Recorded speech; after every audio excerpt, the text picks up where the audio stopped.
You're listening to the Flex Success podcast, where we teach you how to be less shit. I'm your co-host Lizzy, and this is Dean. We'll be covering all topics relating to health, fitness, and bodybuilding. Join us as we use our in the trenches experience and up-to-date science to provide you with information that you can actually use. If you like what we do, be sure to give us a like, follow, share, and tag us on social media.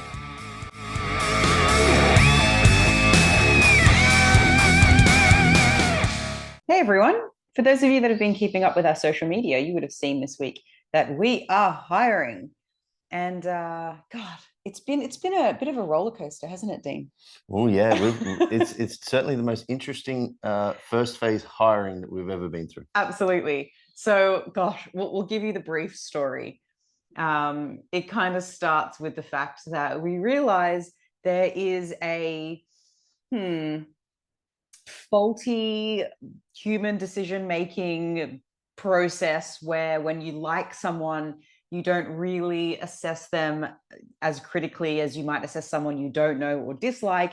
And we knew that was kind of like an unfair way, or not the best way, to pick the new flex coach, because, you know, that just gives people some advantages and disadvantages when they might be an awesome coach or not such an awesome coach, just based on our likes. And that seems a bit silly. Yeah. So we came up with a point system where we consider how much we like someone a lot less. Of course, there's some subjectivity in the points given, but, you know, just because the system isn't perfect doesn't mean it's not best. It's still less than the subjective bias of liking or disliking. Right, someone. Of reading an application and being like, nah, yes. Absolutely. So yeah, we try to remove away as much bias as possible so that we can make the most informed choice around who may be the best coach or applicant or multiple applicants. Yeah, so basically we shortlisted people to give interviews to, and then we're going to email everyone else and be like, please get lost. Don't like you. Yeah, sorry. Dickhead. By the way, I'm very impressed with, firstly, there's a lot of applicants, but the quality of applicants that have come through are quite intimidating and impressive. So yeah, I couldn't believe that Eric Helms applied. Jesus Christ as well. I got his application. Yeah, crazy. Anyway, it wasn't successful. Got a terrible score. Sorry, Eric.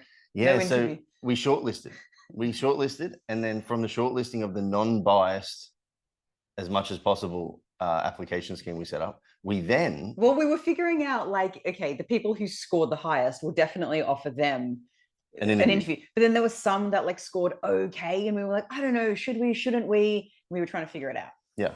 So then we decided to assess social media. This is where the real fun begins. Let's see how people like present themselves. Do they give good information? Do they have results? Yeah, this is. We asked for results in the applications too. Like, if you guys have been a comp prep coach before, please provide us photos. Yeah.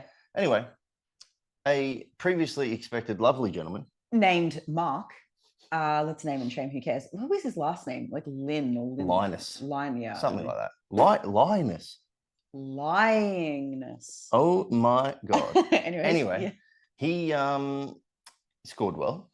He scored all right. So, we were thinking, like, should we? Well enough, you know. Yeah, well, we looked at his social media. So after the social media, we had a quick little once-over browse. Looked pretty good. Yeah, we'll give him an interview. Went back, reassessed again. Let's just make sure we dot all our I's, cross all our T's. And it turns out... Not cross all our I's and dot all our T's? Well... No, not that one. I do the right way. Turns out Mark doesn't cross his I's, now I've said that, or dot his T's. Let's continue with this. Because this motherfucker, and there's only one way to explain him as a motherfucker, had a before and after. And I went, oh, that looks familiar. She looks familiar. I didn't know this guy used to coach one of my clients. A lovely client of mine, Ella Martin. Hi, Ella. Of the past, who's now a current client of Coach George.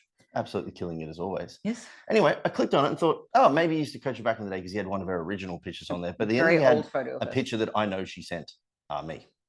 When you coached her. Yeah. Interesting. Yeah. Her name was Rosie on Mark's page. Very interesting. Off I went to Ella's inbox. Does Ella have a sister that might look like her named Rosie? Send her a link. Excuse me, Rosie. Have you changed your name?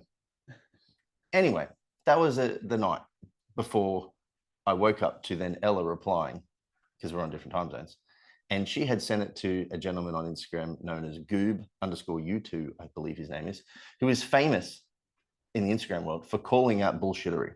He calls out frauds. He calls out people who edit their photos predators, Predators. bullshit artists, people who plagiarize. He does it all. Blah, blah, So blah. not only did Ella confirm for me that she'd never been coached by this guy, she sent it to Goob.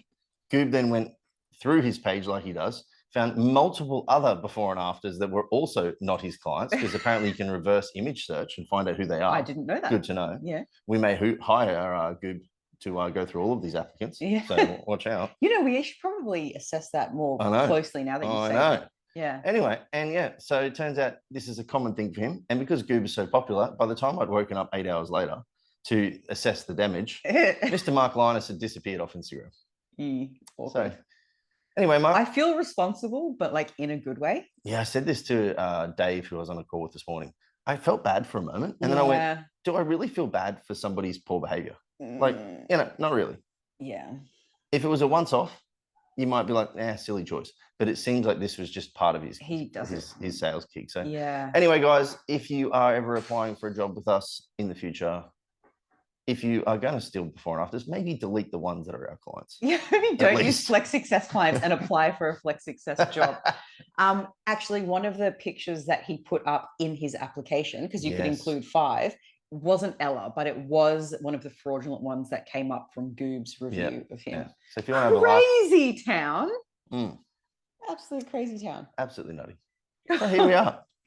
So we haven't done any interviews yet. We've just sent links to successful applicants being like, book in. And I imagine between now and then, people will be pooping themselves, because at least for me, like the anticipation of something big really builds up a lot of energy for me. So I'm sorry for the nerves, everyone, but it's part of the process. What do you do? Yeah.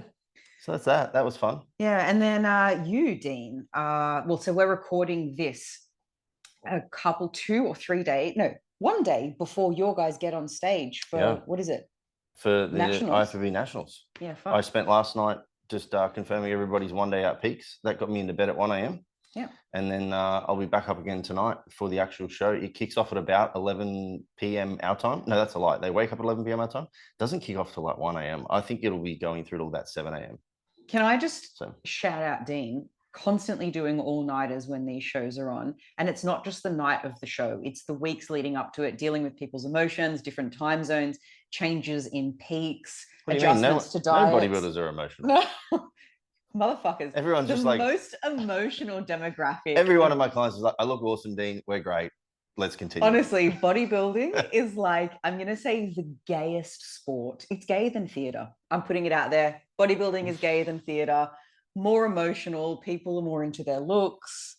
Are you going, oh my God, you're like being so politically incorrect right now? Is that what the look is for? No, I'm saying theatre ain't gay. I love theatre. Theatre is so gay. In fact, you know how much huge supporters of the LGBTQ plus community. So not bagging it, just, I love theatre so much. I'd happily call it theatre to my friends. Okay, go to Tajay, Dean. You're so cool. Let's be fair. Yeah. When the Book of Mormon is included within the genre of theatre, you have to love theatre. So... No, look, there's an exception to every rule, and the Book of Mormon is epic. But theatre in general, no, I'm sorry. I love the theatre. So anyway, speaking of theatre, they will be all competing in the Sleeman Sports Centre theatre. And I'm expecting some big things from the boys this weekend. So by the time this comes out, we will have already absolutely dominated the Nationals. Right, because this gets posted on a Monday and it was the weekend before that the Nationals were on. And I have to say, in my entire career, today's check-ins for 1 day out leading into show day is the most confident I've ever been in everyone's position. It's a big call. And there's 10 of them that are being picked for this. Okay. Everyone's honestly just fucking nailed it. So usually I'm a little bit like, this is going to be a bit of a pull. I'm a bit nervous about this one, but everyone's absolutely on. So everyone? Everyone. Is there one person that's lagging behind that you want to name? Everyone is right where they need to be for their particular look. Okay, that's good. Happy days. And who do you expect to have in overalls? Do you expect to have anyone in overalls? Let's just say multiple. Oh, yeah? Yeah. Go on. Definitely multiple. There'll be at least 3 categories out of 5 that I think we'll comfortably take. Do you think one of your guys will win the overalls? Yes. You do? Yes. Okay. No question. Can you give us a couple People names? keep asking me, like, who's going to win out of this person and this person? I'm like, and I'm asking that right they now. both have pros and cons. Okay. Both have strengths and weaknesses. It's just going to be an interesting factor as to whether or not the judges go for the primary strengths or if they mark the weaknesses more heavily. Because this is the one thing about bodybuilding that's a little bit difficult because it is subjective, right? Is that if there was just you win X pose and there were 7 poses, and then if you win 5, you obviously win, or you win 4, you obviously win. It's never the case. Okay. For some reason, some poses get marked more heavily, both in the positive and in the negative. So the weighting system subjectively is skewed. For example, they might be like, yeah, look, everyone's got a good ab and thigh. Even if yours is amazing, you might get 1 point. But if you've got like some incredible rear double bicep, you might get 3 points subjectively in their mind. It's just one of the same poses, but it's skewed. So it's going to be a really interesting comparison. Bodybuilding. Yeah.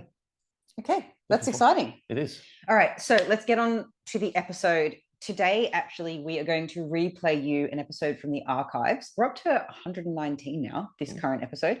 And we're going to replay you one called How to Be a Good Coach, which was recorded all the way back in episode 32. And coincidentally, at the time of recording episode 32, we were also hiring a coach at the time. So when we begin this episode, which will begin with the episode introduction, I think we briefly talk about that from memory. I don't remember the details of what we share. But yeah, that's kind of weird that we're hiring now, because we hire quite infrequently, because when we hire, coaches stick around for a long time. And all I'd like to say is there's a number of points in there. Yeah. But because we did record this back at number 32, Mark, if you're listening, we're going to add an extra one, and that is don't be a fucking asshole. How to be a good coach. Don't steal other coaches' images and pretend that they're yours. That was point 13. Okay. That's probably the most important one. Yeah. So, good stuff. All right. Enjoy this one, and we'll see you in the next. Hey everyone, you're back on the Flexi Says podcast. You're joined with myself, Dean, and the lovely Lizzy. Actually, yesterday on an interview, we were interviewing someone who weren't being interviewed. Don't worry, Flex isn't going anywhere. Dean said, "Hi, nice to meet you. I'm Lizzy." I did say that too. Were you nervous? No, it was just, I don't know what happened. I can't stop laughing about it. Every time I think of it, it gets funnier. So yes, hey everyone, I'm Lizzy. I'm Dean. That's not. Today we're here to discuss how to be a good coach, because we previously did a how to be a good client episode, and we thought we'd back it up, especially because about 30% of our client base at Flex Success are other personal trainers and coaches, and likely a big chunk of our listenership, is that a word? Yes. Are coaches as well. But if you're not a coach, it might be worth having a listen to this podcast so that you know what to look out for if you are looking for a coach in the future or thinking of being one in the future. Yep, I've been asked that question many a times. Like, how do you tell who's a good coach? I'm like, oh, there's a list. There is a list. So we've come up with a list. Yeah, but this isn't, the world's most comprehensive list. We just tried to think of a few points, and, we rounded it up to 10, and then there was a couple more that we squeezed in there, so it may be a 12-point list. Some of them we're just going to skim over because it's not worth unpacking, because they're simple enough. Some are worth unpacking. Yes. So shall we start with a couple of simples? Sure, fire away. Number 1. Or me? Needs to be qualified. Need to be qualified. Experience also helps. Mm-hmm. But recently, if you follow our page, you'll see that we're hiring. In the middle of the interview process, we said in the ad that experience helps, but what we're really looking for are these other qualities in a person. And same goes with a coach. It's not to say that if someone has no experience, they're automatically a shitty coach. It just helps. Yeah. Nothing more to say on that, really. Experience is really just the finesse of the coaching, I guess. Mm-hmm. Like, you can learn. The problem with experience being used as a primary mode of whether or not it's a good coach or not is that experience could be built on bad information. Whereas if they're qualified, theoretically they should be coming to the party with like good information to begin with, and then the experience typically finesses the approach, takes the actual qualifications that they learn and makes it better. Because online nutrition coaching is a relatively new thing, I don't know anyone that's done it for 10 plus years, but I do know lots of personal trainers that have been in the gig for 10 plus years that are terrible. I know some great ones too, but I know some terrible ones. And the time that they've spent doing what they're doing hasn't really seemed to sharpen their skills at all. Mm-hmm. If anything, maybe they're more and more pushed into their bro science corner. So yeah, but that will be highlighted in a couple of these ones we have coming up too. I think those people that don't change typically will get found out by our list. Yeah, perhaps. So the next one is the ability to set SMART goals. So do you want to unpack that, or shall I? You can go for it. Okay. So when a client comes on board, usually they're there for a reason. So we might say, why have you come to us? What can I help you with? And sometimes people have really specific goals. I want to lose 5 kilos by my wedding. So, you know, they've got a quantitative, they've got a number, they've got a date. We can measure that. You know, it's realistic enough. But some people are like, I just want to feel healthier, which is an awesome goal. But a coach should be helping you make that SMART, which is an acronym for specific, measurable, achievable, realistic, which I think are kind of the same thing, and timely. So if someone says, I just want to feel a little healthier, you can't really manage what you can't measure. So we need to find a way to measure that. Maybe it might be getting up in the morning and feeling refreshed, or maybe it might be decreasing your resting heart rate. We need to find some sort of way that we can measure progress so we know what success looks like when we get there. Because otherwise, when does coaching finish? Like, when did you achieve that goal? It allows you to set up appropriate expectations, and then the intentions behind both the protocols or the things that the coach puts in place can be set appropriately, and then also the intentions of the client's actions can align with that as well. Otherwise, you end up basically not being happy with each other, despite not knowing whether or not you've been successful or unsuccessful, because the actual goal isn't measurable or specific. Well, there isn't one. Well, yeah exactly. So do you want to go? I feel like I'm talking too much. That's all right. You're good at this next one too. The next one is about having informed consent, which not that many people are probably aware of, or at least are consciously aware of what that means. So okay, so let's say somebody comes to us and says, oh my God, everyone, I don't know why I'm mocking people like they're having this shit high-pitched voice. All right, let's rewind. If someone comes to us and says, not in a whiny voice, I see people get up on stage, they look so happy and healthy and fit, I want to go and do a bodybuilding competition. Woo! That may be misaligned. So we might say, great, let's do a bodybuilding competition. And their expectations are to feel great, to be happy, to be healthier. But we know that people who get up on a bodybuilding stage, their lives are falling apart for the 20-week prep, usually. They're not healthy at all. And they usually, I don't know if we can be happy when our lives are that much out of balance. So informed consent would mean that if somebody comes to you saying, I want to reach this goal, we let them know of the sacrifices and the risks and the potential harm that comes along with achieving that goal. And if they say, you know what, I still really want to get up on the bodybuilding stage, I accept the risks, I understand the sacrifices that I need to make, and I still want to do it, that's called informed consent. I have used an extreme example, bodybuilding, but the same goes for somebody that just wants to lose 10 kilos. Maybe they're an absolute party animal and they love going out. It might be like, hey, you know what? You can still party, you can still go out, but you might need to sacrifice a Bailey's for a vodka lime soda. Like make some sacrifices without totally limiting your social life. The entire point of this is that in order for you to be a good coach, you have to be willing to give your client the appropriate information on their goals, the good and the bad, the things that they may have to either sacrifice or not, in order for them to have informed consent. Whereas I think a lot of coaches that are essentially just out there to get a particular amount of money out of an individual will likely almost hide or not even want to discuss the potential negatives in fear of losing the financial client. Whereas if you're a good coach, you care more about the client, which is going to move down into one of our other points later on. And that is that you give them the opportunity to have informed consent. Dean and I, maybe we won't name drop because we haven't got their permission, but coached a couple. So I coached the husband and the wife. I don't do comp prep personally, and the husband wanted to do a bodybuilding competition. So I transferred his file over to Dean for the comp prep. You remember who I'm talking about? And we asked them to, let's all tee up a phone call and we can discuss the difficulties that might occur in your relationship and in life generally, because they also run a successful business. And they said, oh, you know what? Okay, let me think on it. They thought on it and they said, yep, let's go for it. So they knew as a couple what they were getting themselves into instead of being unpleasantly surprised later. Although I got a message from the wife saying, "You were right. This really is, this really is difficult." Yeah. No, I do remember that conversation. We had a very frank one, which I think is super important. The other thing too is, as a coach, especially as a coach myself who does specifically contest prep, if you don't give the client the opportunity to understand or like what they should expect out of the journey in which they want to go on, chances are they're probably not going to do so good anyway. Because like if I say to a person on contest prep, "Oh, it's all going to be rosy, man. Don't worry about it. Like, things are perfect." And then they hit the wall and they're like, "I don't like this." Whereas if you go into a situation as a client, knowing that your coach has got your back, has given you the truth, let you know the opportunity to have an informed consent, then you can go at it with, again, like, yeah, this is Dean told me this would happen. Yeah.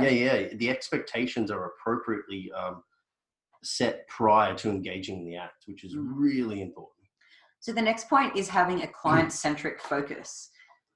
No, this could, I mean, the overreaching target of this is that you have the client's intentions at heart. Their best intentions. You have the client's best interests at heart. I've used the word intentions too many times.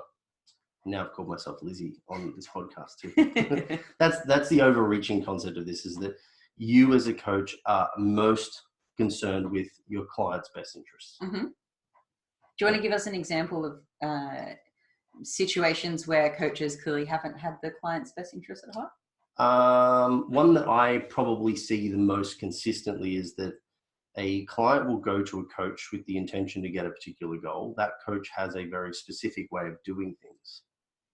And then instead of considering the client and their entire sort of dynamic, that being their psychological health, their physical health, their social health, their family health, and all of the things that constitute or go towards their health, they just go, my protocol is the best protocol. And they force them to follow that because that's the way in which they know. It's not client-centric at all. Rather, that is a coach-centric approach to achieving a very particular goal. Because it's easier for the coach. Easier for the coach, and it takes no consideration for the client's potential pitfalls or hurdles or anything.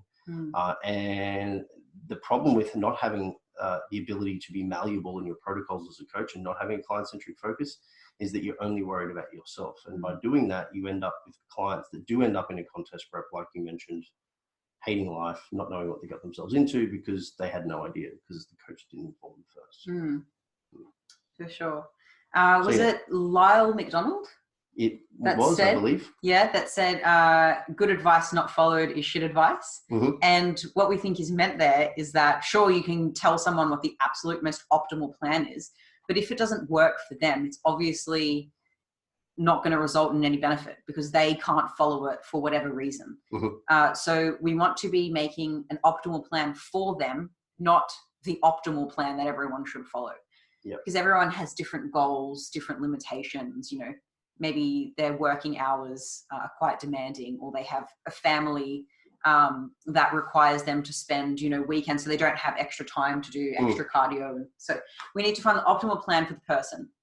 The interesting thing for this too is that those that are typically evidence-based, and I'll put it in quotation marks because that's sometimes now being changed, but let's just say for the purpose of this conversation, evidence-based are people that follow in line with the current literature and research, is that those individuals sometimes can get caught up in what is optimal based on the research. And the research is typically in a very rigid manner and not really like life. So like they might be saying, oh, these clients followed this particular dietary protocol, and it showed that if you put someone in a 50% deficit, they lose twice the amount of fat and they don't lose as much muscle. But then that was done for 2 weeks in a controlled setting, and it's not actually based on the average. Yeah, it's not replicable in real life. And even as an evidence-based coach, people can get caught out not being client-centric because they think the evidence outweighs the individual. When often it's the individual that you should be catering to the most, because they're the one that you're actually talking to, not the 5 random people in the research study. Yeah, I mean, we can use research as a guide. For sure. Yeah, it should. But we're not taking, it's not. Yeah. The other one I think too, like this sort of conversation thus far, we're talking about intentional client-centric focus. I think some people can have good intentions though, and unconsciously make poor decisions, like the writer's reflex. Do you want to explain that? Sure. So a writer's reflex is when somebody is fixing problems for someone else. So let's say one of my clients is, I'm always so groggy in the morning. And instead of me being like, cool, well, you need to get to bed an hour earlier. Like I'm giving them the solution. Instead of catering to the writer's reflex, always fixing someone's problems for them, instead you might want to use some gentle questioning or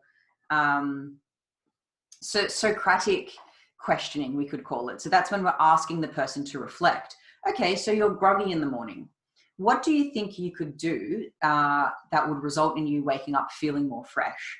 And they might come up with some solutions that would work quite well, because we know that when unsolicited advice is given through the writer's reflex, people are unlikely to follow it because they might feel offended, or they might withdraw, or even if they think the advice is good, research shows that people are unlikely to follow advice that they've not asked for. So if we're to say to someone, tell me, between 1, 2, or 3 things that you could do to wake up feeling fresher, they might come up with something, cool, out of those 3 things, which ones do you want to implement? And because they've thought of it, they're more likely to actually follow it and implement it and find some benefit from it.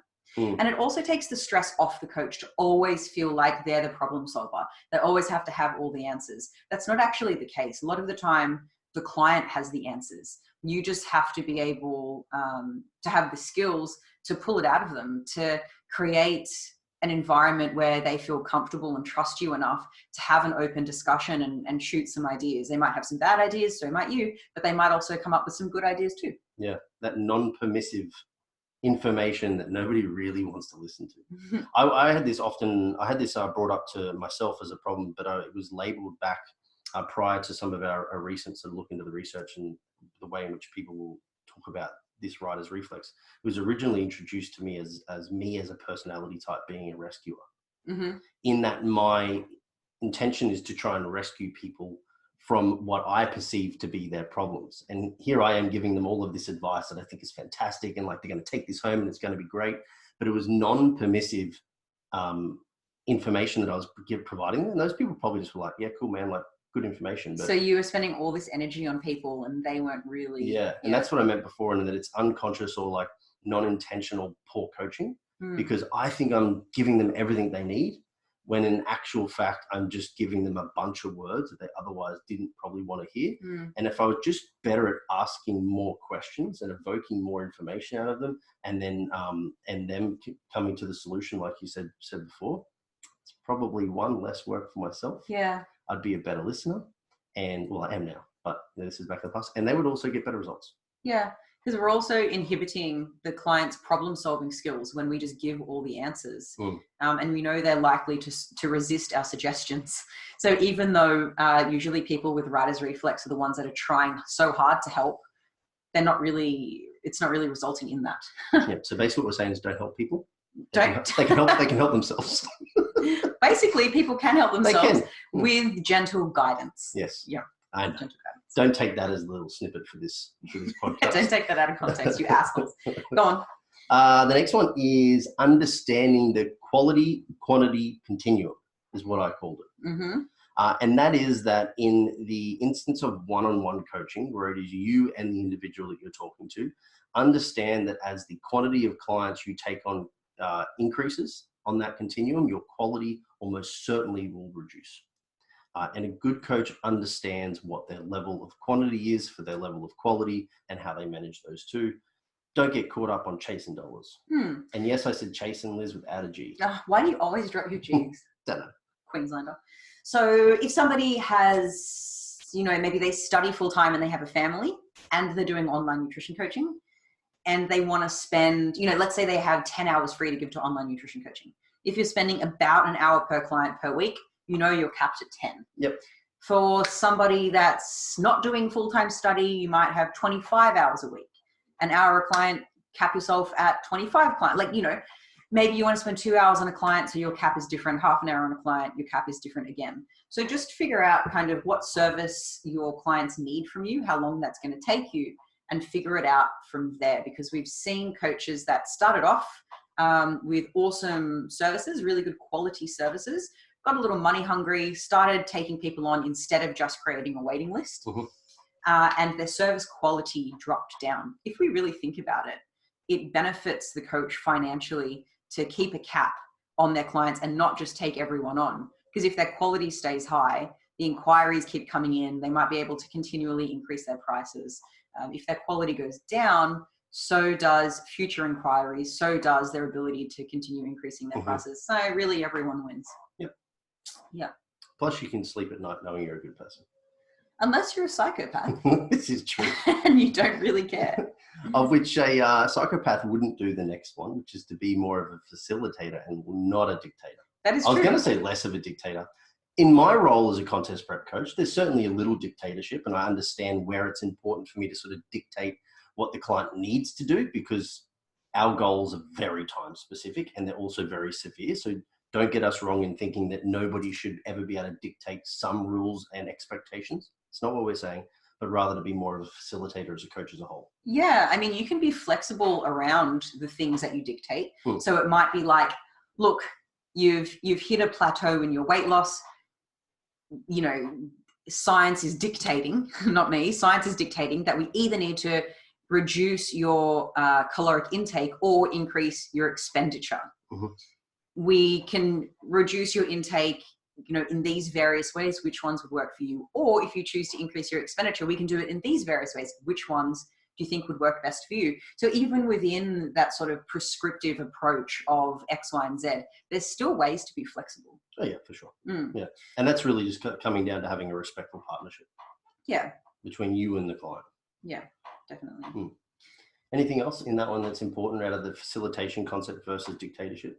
Yeah, I mean, for you as a comp prep coach, there definitely would be more things where you're prescribing to your client, you're telling them, this is what we need to do.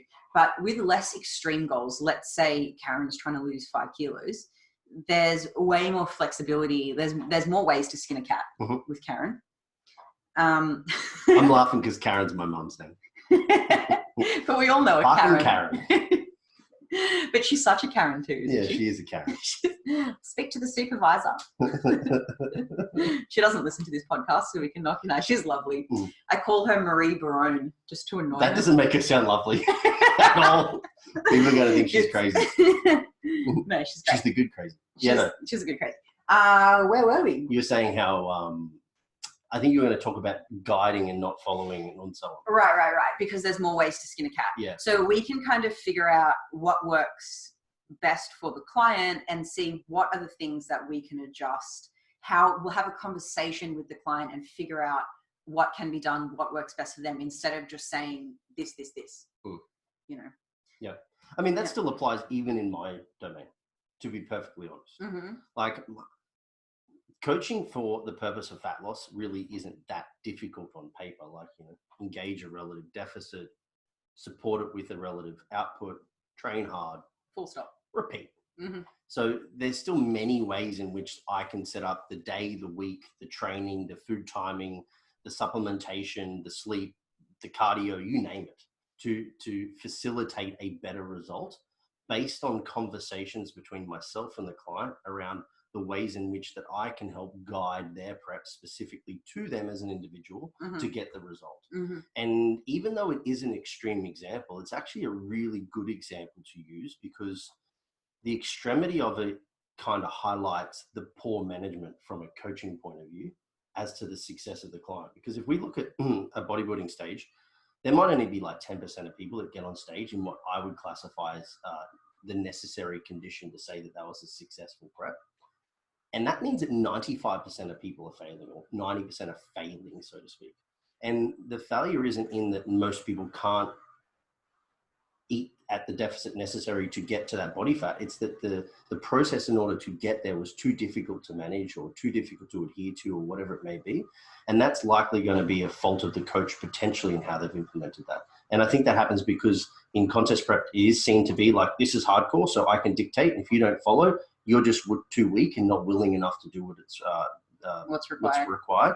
Whereas I'm far more about how can we both manage the situation more appropriately. And I think that's why I would say, in my experience from the coaching clients that I had, probably 90% get to the place in which I want them to get. But it's also because my quantity of client is not too high. Because we cap ourselves. So I can spend enough time having these conversations. Yeah. Whereas if I had 100 of them, I might only succeed with 10%. It's probably because the 10% I had proper conversations with, the 90 other would just be the people that I just shoot numbers at and go, your fault, not mine.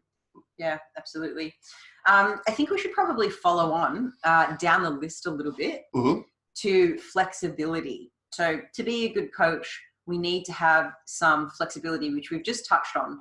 And our bullet points under flexibility is being able to adapt to the plan as necessary. So we might have a discussion with a client, set a SMART goal,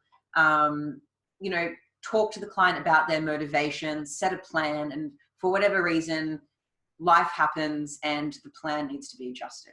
As a coach, you need to be able to adjust the plan, figure out what the problems is, talk to your client about the potential solutions. Ideally, you want them to come up with the solutions and help them put that into practice and facilitate that change. Yeah, plan fits the client, not the client fits the plan. Yeah. We also need to be able to adapt our communication skills. So some clients, if you write them a long email, there might be 5 questions within that email. They might reply to one of the questions. So you learn pretty quickly as a coach that you need to make things short and sweet.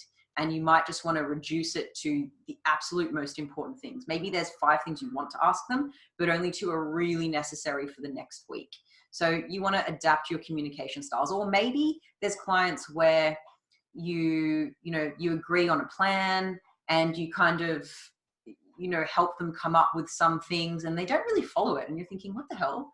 This is something that we agreed on. But then you later realize, it's because I didn't communicate why it was so important. Why, when we reduce the calorie intake, their daily activity can't reduce as well, because then we're canceling out the calorie deficit. They didn't understand that. So although we agreed to keep steps at 10,000 and reduce calories by 300, they reduced calories by 300 and reduced steps by 3,000. So we're at the same, but once you explain to them why things are important, so whereas some people, they kind of don't respond well to an explanation that's quite in depth because they're too busy to read it. Yep. As a rescuer at heart, like I said before, I used to pump people full of monster emails. And then I started to ask the important question on the intake consultation video, the catch up that we have with clients face to face via Zoom, of like, how do you best learn? Do you like to read? Do you like to listen? Do you like to watch? And those 3 questions are typically then what determines how I provide my feedback. And there was an individual who's like, nah, if you give it to me in written format, I have ADHD. I'm going to read the first line, then I'm just going to skip to the end. So that person gets 1-line answers from me, and then sometimes some video, and vice versa. And that's part of adapting your communication skill and also your coaching style to suit the client. Yeah. The last point on having good communication skills would also be able to admit when you're wrong or you've made a mistake. Never. Not us, because we expect from our clients to be open and honest with us and admit when they've made mistakes. Maybe apologize if they've been abrupt or rude or something like that. So we need to be able to apologize when we make mistakes as well, because we have some grace, or we have some room for forgiving clients for not being robots, for being humans, and they can forgive us as well. Yeah. I would hope so. Part of trust building, I would imagine. Yes. Now, this all ties back into this whole thing thus far. You need to be a good communicator. You have good communication skills as a coach. Are you introducing the next thing as having Yes, I am. We just spoke about having good communication skills. Did we? No, I missed that. No, I don't think we have. We did facilitator and then we're up to communication. Oh, my bad. We jumped ahead. Right. Sorry, we have a bullet point list here in front of us, and because I jumped ahead, I forgot that I did and I was going down the list. Yes. Alrighty. Press pause. Go again. So being able to deliver what is promised on time, obviously is part and parcel of communication. Yes. Timely is super important. What else we got? Replying to appropriate communication. Like if you've set, for example, like I'll talk about like my check-ins. When I send through my check-ins for clients, that will get them by obviously in a timely manner. And then I want my client to also come back to me in a timely manner, which means my reply still needs to be timely as well. So that anything that we're implementing can be implemented in a timely manner also. Yeah, it's quite frustrating when you read a client's check-in, you reply to them with a couple of questions. Based off their answers, the plan will be a little different for the week ahead. But they don't get back to you for 4 days. So you've already lost 4 days of the week. Mhm. It's very frustrating. So as a client, if you want to get the most out of your coaching, as well as expecting your coach to reply to you quickly, you need to have fast communication as well. Yep. And then we actually touched on the majority of the communication skills that we we're talking about before as a part of. Yeah, that's because That's good. that's because I thought we were up to a different point. But yeah, no, we kind of like, we intertwined them all, and that was the stuff we're talking about, being able to adapt your style of communication as well, whether it be video or verbal or auditory as well. So yeah, as a coach, part of communication would also be having an in-depth understanding of what you're talking about to the client, so you can simplify and condense a lot of important information into a few sentences. Because the client is very unlikely to have the level of interest in a topic like you do to sit there for an hour and read everything that you know on the topic. You want to be able to condense that into a couple of sentences so they know what they need to know to push forward with a plan. Bob's your uncle. Yep. Mm-hmm. Yeah. There's certainly, like you always, we listen to the podcast, I listen to it less frequently than you do, the minimalists, right? And they have their pithy answers, that sort of little bit at the end where you're just like, oh, that's the bit I was looking for. Yeah, like 15-word answer. 15-word answer that after a 50-minute podcast, and the only thing that people remember is the 15-word answer. That's kind of clients. Yeah. So like as a coach, you need to have the ability to sometimes just provide that pithy answer too, because sometimes that's all they're interested in. Yeah. As an example, I got an email yesterday from a client. Hi, Sarah, if you're listening. And she asked how much fruit is too much. And there's not an actual number. It's like, it depends what your total calorie needs are. And does that bump you over your fiber? And like, there's all these considerations. So basically the end of it was, well, how much do you want to have? Okay, 700 grams a day. If you experience this symptom, or this symptom, or it goes over your calories or whatever, then it's too much. So, instead of giving her, hey, here, read this study and here's this consideration, I was like, here's a bullet point list of things you need to look out for. Bye. And then she has what she needs. Yep. Cool. What's the next one? Emotional maturity. Are you sure? I think so. No, it definitely is. What do we mean by emotional maturity? When we were talking about what it means to be a good coach, I was trying to come up with some pithy ones. Yeah. And I said emotional maturity for me means lacking egotistical self-titillation. Titillation. And what I mean by that is that a good coach with good intentions often educates solely for the benefit of those that are listening, not to stroke their own ego to show people what they know and that the person who's listening does not. Right. So that's what I mean by egotistical self-titillation. They stand in front of a crowd and tell them what they know just so that they feel fucking good. Yeah. And that everybody thinks they're smart, not because they actually care if people learn. And there are a whole bunch of these people in this industry. Absolutely. So an example of that would be if I'm taking on a Gen Pop client, Karen, who wants to lose 5 kilos, I wouldn't talk to her about peak week protocols, right? Because it might make me sound fancy. I can use lots of big words, but she's not going to benefit from that. When is Karen going to use a peak week protocol? Yeah. If there's a competitor called Karen out there, I'm sorry. Again, it's unsolicited information for the purpose of making you feel like you're a smarty pants. Yeah. Yeah. Typically. And being able to simplify language and understanding your audience. Like some of our clients do have science degrees, so we can just speak more openly to them. But for clients who don't have science degrees, maybe they work in totally unrelated fields, we need to be able to simplify language, which doesn't make us sound as smart, but that's not the point. The point is to help them learn and implement positive behavior change to help them reach their goal. Yep. If I'm using language that they don't understand, who are you helping? Yep. Yeah, I often, whenever I've given a seminar, the greatest satisfaction I get, like the goosebump moment, is when somebody says, I learned the following, or I applied the following and it provided me this benefit. It's never like I finished and just went, oh, fuck, they must think I'm so smart. But there is a lot of egotistical stroking there from individuals that sometimes will just do that for the sake of their own benefit, not for others. And I think the way in which people project their information and provide their information to the public is really actually, you can kind of see through it pretty quickly. Some people are very genuine in their in their conversation, and they want people to learn and enjoy. And then there's other people that just like to talk because talking makes themselves feel good. Totally. So the next point is being able to have the emotional maturity to have confronting or tough conversations with your client, which at Flex Success we like to call the come to Jesus talk. if you feel a client's not being totally honest with you, that might be a come to Jesus moment where you're sitting them down, or they're just not willing to deal with any discomfort in order to reach a goal, but then they're also unhappy that they're not reaching the goal. That might be another reason to have a come to Jesus talk. But, you know, part of being emotionally mature wouldn't be like, hey, Karen, you lazy bitch. It's more like approaching the conversation with compassion and understanding, because that's what clients need from us. And they're not going to change when being shamed into it. No, nor are they likely going to realize that they need to help facilitate that change themselves. And secondly, again, if you make the decision for them yourselves and you say, I'll see you later, you did the following wrong, or you're going to do this, they're likely not going to benefit from that either. So even from a contest prep, again, to draw on my experience, is that if I don't think somebody's ready to complete their prep, I don't typically tell them that. I have conversations with them and essentially allow them to find their own way to that answer.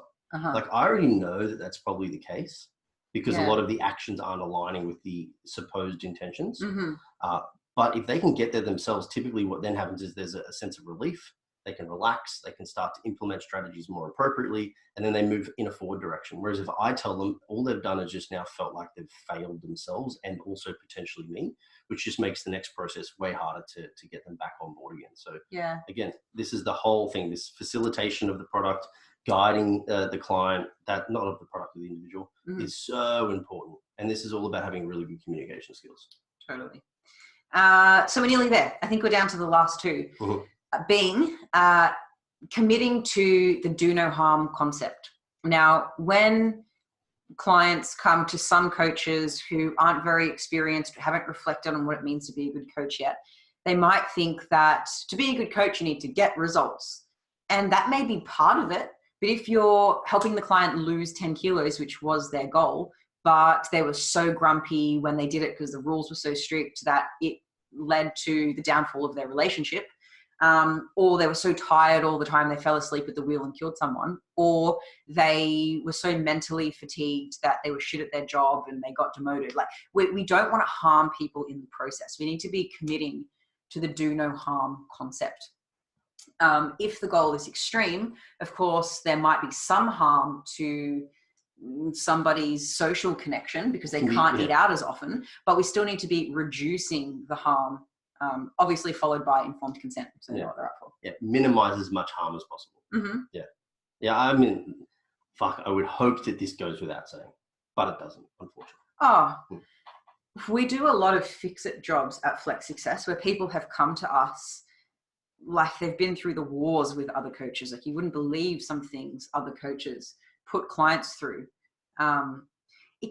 Those clients are usually, for me at least, the easiest clients because they've stuck to such extreme plans before that the things we're asking them to do, or the plans we've come up with together, just seems so easy in comparison that they're very compliant. But I think as a coach, if you're a coach who has a client-centric focus, you by default should be committing to the do no harm concept. If you're a coach who has a goal-centric focus, then you are likely not committing to the do no harm. If the goal is just an objective goal, let's say, I'll get to X body weight. Like, ¿por qué no los dos? You can have both. Like, why not get the client to their goal without their life falling apart? It takes more effort from the coach's perspective. It takes more time, it takes more attention, but we really have a huge responsibility as coaches not to fuck people up in the process. And I think we should take that seriously. Yep, for sure. Last one. And the finale. The finale, go on. I was going to say what number it was in Spanish, but I don't know that number. You do? No, I don't. I don't know how to do numbers after 10. Okay, go. I'm not doing this on a podcast because I always mess up number 8, I think, or something like that. But anyway. Yes. That means number 12. Cool. A good coach. I was going to say a good client, but anyway, a good coach builds independence, not dependence. Unpack that. Really? They need that? Nah. The end goal of a coach is never to have a client be reliant on you, but rather they can be self-reliant on their own capabilities to move in a forwards direction. Because you've given them the appropriate education and know-how to manage themselves in the absence of your guiding system, let's call it. So in the process of coaching, it's really important that we understand where the gaps lie. And when the client leaves you, there needs to be an appropriate exit strategy so that you know they're going to either maintain the results that they've achieved when they're with you, or they know how to continue their progress without you if they hadn't quite gotten to their goal yet. Someone might have a goal of losing 30 kilos, but they're only able to afford 10 weeks with you. So obviously you can't achieve the whole thing together. And some coaches think it's a good business model not to give away all the secrets so that the clients stick with them forever. There's enough people in the world, mate. We can flip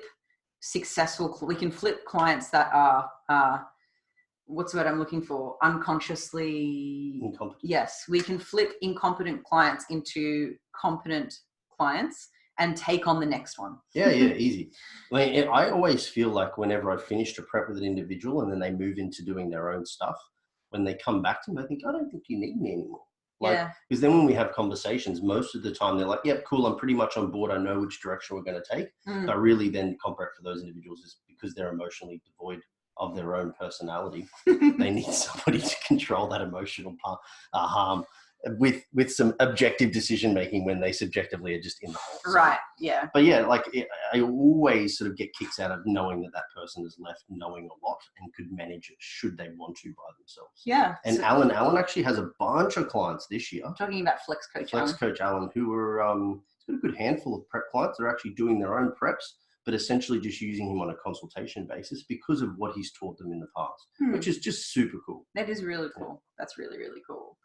So as a coach, we need to be thinking about what are the gaps in our client so that they can be successful without us. We can build independence in them, not dependence on the coach-client relationship. Usually that starts with filling some knowledge gaps. That's the easy part, I think. The harder part is helping them implement that, having some consistent habits and behaviors that we know are going to help them maintain good health or weight or whatever it is that they need. Yep. That's why we did the Life After Dieting, and maybe we could do a Life After Coaching book. I don't know what that would look like. Me neither. So the Life After Dieting book, guys, head to the website. All right, shall we wrap it up? That's our 12-point list. Yes. Thanks for listening. Feel like I could have done that a bit better instead of getting confused as to which point I was up to. But that's all right. We live and learn. That's part of being a good coach, Liz. You adapted. No, you moved forward. I admitted my mistake and apologized. You did that too. You did it all. We couldn't have planned that any better. Now, typically at the end of our podcast, we have a guest and we ask them for fun stuff. And you're going to play guest today, so I'm going to ask you some questions. Okay. First question is, Liz, something worth sharing for the viewers, the listeners. What do you think they should know about? What's something you've got to share? Okay, well, I think that a big chunk of the listenership is going to be other coaches. So I would like to share a course that me and you are currently in the middle of right now that I think other coaches should go through. And it's motivational interviewing from Psych. It's just a 6-week course. Yep. It's relatively cheap. And it's not science heavy in the sense that you need to have an in-depth understanding of biochemistry and, but it's obviously coming from a psychological lens. And I think that it's helpful whether you work with comp prep clients, gen pop clients, Yeah, I think whoever. The biggest thing about it is going to make you a better listener and a better questioner and also a better communicator, which should hopefully allow you to have far, far, far better back and forth communication with you and your client, which will help with all of these things that we've talked about today. Yeah. For the biggest thing for me that the course has done is help take the pressure off and helped me understand that I don't need to have all the answers because the client has most of the answers. And if I can work on my communication skills to, just help get those answers out of them, then I don't constantly feel the heavy weight on my shoulders of having to know everything and have all the best suggestions. Yep. Very much so. All right. And then now the fun question round. Question number 1. What fact amazes you every time you hear it? What fact amazes me every time I hear it? Oh, they're all animal related. that a huge population of koalas have chlamydia. Yeah. It is weird. That dolphins, so a pack of male dolphins can corner a female dolphin and repeatedly rape her. Mm. Is a fun fact. I don't know if it's fun. Otters. It's a fact. Apparently, I don't know how true this next one is. I read it on the interwebs, so it must be true. Mhm. Apparently, otters can kidnap a baby seal, kill them, and rape their dead body. Right. Isn't that preposterous? The crazy thing is that it's so accepted in that animal world, but in our animal world, obviously horrendous. But like we look at it and go, oh, that's just crazy. But it goes to show you like what the world could be like if we were left to our own demises. You know? Yeah. Unless we were bonobos, and then instead of war, You mean we bonobos? No, definitely bonobos. And that when they are left to their own demise, all they do is have orgies. Yeah. So it really depends which animal kingdom we're talking Could just be one big circle jerk. about. Could be. The next. That's a lot of Wait, no, facts. I've got another one. I read it on the back of a pad. And it is that cockroaches are scared of cucumbers. Mhm. I actually think that's a stretch of the truth, and they just don't like the odor of cucumbers. Yeah, fearful something of like is a that. bit different. Yeah, look, the pad said scared of cucumbers, and I was like, is that true? When I Googled it, and it was a stretch. But anyways, also a great fun fact. I know you were after one, but there's 4 for you. I was also laughing in my own head about the comment of it being a pad and being a stretch. There's 2 words together. Just, yeah. Question number 2, Liz. Yep. How did you find out Santa was real? All right. I remember the exact moment. I have no idea of mine. So When I was 7, my dad laughed at me and he's like, oh, you still believe that shit? And he just told me. Oh, fuck. But anyone who knows my dad, which is no one because That's I haven't right. spoken to him in years, is that he is just a really abrupt dude. And so it doesn't surprise me because that's just the way he is. That's pretty brutal, but I like it. Yeah. Again, a weird thing that we're okay with lying to children, like repeatedly for our own benefit. But then as soon as you talk to an adult, how dare you lie to me? You know? That's true. That's funny. But you know what? I remember like what room in the house I was in. I remember it was the morning. It was actually like a big moment for me. I was like, really? And then I also felt embarrassed because I got laughed at. So that's how I found out Santa wasn't real. I'm just thinking, like, they tell you that Santa's real. So, like, some fat man comes down a chimney and gives you presents if you're a good girl. Well, I didn't have a chimney. Like, but that's a weird concept. And we don't have chimneys too much in Australia. That if you lose a tooth, a fairy comes along and pays you money for that tooth. If the Easter bunny comes rabbit. around, you get chocolate from them. Like, that's a weird one. But do you then there's think like that sitting on Santa's lap as a stranger, even though they tell you not to go near strangers. That's true. There's so many weird things we do. If you don't eat the crust on your bread as a boy, you'll get a hairy chest. Well, fuck. What if I wanted one? I didn't know when I was a child, and now you've just ruined my opportunity as a grown man to be Yeah, masculine. who comes up with this shit? Far out. There's a lot of bad ones. That's weird. Is that all the questions? It is, except for this doozy. We've got a would you rather. Oh, I love would you rather. I've come up with a random one, and it's a bit mean, Okay, but I'm going to go with it. Ready? I'm ready. Liz, would you rather Mhm. have no social interaction with humans and be friends with only animals, but they know you eat them, or have no interaction with animals but be vegan? Definitely have no. Oh, I don't think this is a very nice would you rather.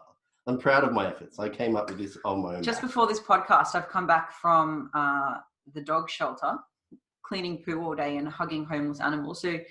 So for those of you that don't know me, I'm a huge animal lover, which is why this is such a hard question for me. This is conflicting. Mm. So you have to have zero interaction with animals, but you'll be vegan. So, like, all for the love of the animals. Not a bad one. Or have no social interaction with humans, be friends with only animals, but they know that you eat them. Look, there's bigger consequences to having no social interaction with humans more than my mental health. It would also be like, what would I do for a job? Would I go insane? You'd be a part of the tribe. You'd be part of the bonobos. That could be a good life. You never know. Yeah, I would have to live in the bush by myself or the rainforest or something. Hmm. Look, I'm gonna let the animals know that I eat them. Okay, so no social interaction with humans. Oh, right. No, and then what was the other one? Be vegan, but you don't get to have any interaction with animals. So you love them, obviously, but you don't ever get to interact with them. Okay. Yeah, I'm going to be a vegan then. Yeah. Yeah. I mean, I would assume that the vegan would choose that one. Yeah. By heart. No, but I mean, because if you're vegan for ethical reasons, Yeah. then even though you would love to be involved with animals because you love them, you'd rather Part of loving them is doing love what's- them and them survive and you not have anything to do Yeah. with them the other way around. Yeah. Because I have some friends who say that they love dogs, but they do things to actively harm dogs. I don't mean that they like punch their dogs in the face. I just mean like, I moved to an apartment where I can't have a dog, so I'm just going to put my dog down, like shit like that, right? Like you're doing things you say you love animals, but maybe you just love them when they're convenient. So I think part of loving animals is doing things that's uncomfortable or inconvenient for you because it benefits the animal. So there you go. That's why I've chosen that. Yep. Is that the last question? I like it. That's the last question. Can I ask you, or would you rather? Sure. Would you rather have really weird nostrils, so they're like stuck together like this? Mm-hmm. For anyone that's Voldemort. not watching on YouTube, yeah, like a Voldemort nose. So like your nostrils are like stuck to the middle of your nose. Okay, so I'm either a what do you call the people at water polo? No, I'm a dancer. What's the dancer in the water called? Underwater dancer. Let's call them. Right, I'm going to That's what ask they're you the question with my nose pinched like this because I'm into my voice. Or have an eye that's constantly twitching and it's like really off-putting when you're having called. conversations. So pinchy nose or twitchy eye? Yeah. Pinchy nose. Even if you have to talk like this? Yep, I'm a pinchy nose guy. Oh. The eye thing would be weird because like you're only going to be half visual. Everyone's going to always just be looking at the twitchy eye. I'd be looking at that pinchy nose, Michael Jackson. I'm still. Yeah, there you go. I could be Michael Jackson. I'm okay with that. Yeah, Mine's all. Minus the cool dance moves and the awesome voice. No, I'd take all of his. And the multi-million dollars. I'm saying I'd be Michael Jackson with all of the good traits without the negative traits. Right here. Okay, without the boy touching. Yeah. Is that controversial? No. That's all right. Well, guys, thanks for listening. I hope coaches have maybe reflected on a few things that maybe they can do better or confirmed things they're already doing well. Mm-hmm. And people listening that aren't coaches know what to look out for in the future. Yep. Until next time. Much love. Arrivederci. Peace. Bye.